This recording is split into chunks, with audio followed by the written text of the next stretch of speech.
negotiate, they didn't bid it, and this was 2,700 folks, so they could have gotten a considerable reduction. Instead, what they said is, we'll pay full boat, but we want some perks. Those perks included 24 tickets to Los Angeles Angels games, free drinks, and upgrades like this lavish presidential suite. An IRS division head stayed here. The IRS even made swag for its employees to take home, like this tote bag with a special logo made just for the conference. This bag was made in China, by the way. So was folio. They also got notebooks like this, even bottle openers. All of these gifts and trinkets added up to $64,000 taxpayer dollars. But what may be just as outrageous as wasting this money is the fact that the IRS did not appear to follow the very rules it requires each and every taxpayer to follow. Attempting to modulate the frequency now. Sorry about the uniforms, Captain. The dry cleaner gave me the wrong order. For example, this Star Trek spoof.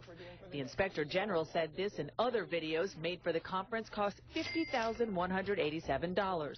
But the IG says no one knows if that cost is accurate because the IRS, the agency that requires taxpayers to keep receipts, did not save its own documents to show what it spent.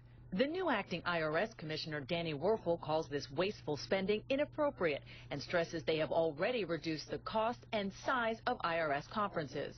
One conference workshop should have helped. It was entitled Political Savvy, How Not to Shoot Yourself in the Foot. Well, they certainly didn't do that. Dana joins me now live from Washington. So, I got to go back to something you said. The IRS facing this audit actually said they couldn't find some of their own receipts. Is that for real? That is for real, Anderson. It really is hard to believe. But the IG report explicitly says, quote, IRS management could not provide any documentation detailing how this money was spent. At the time, 3 years ago, this is also hard to believe, keeping track of and reporting costs of conferences wasn't required at the IRS. So shoddy record keeping wasn't limited to just these videos. The IG couldn't even verify the overall cost of the conference. They say that the IRS says the cost was $4.1 million, but the IG also says explicitly that they were unable to provide documentation to support all costs associated with the conference.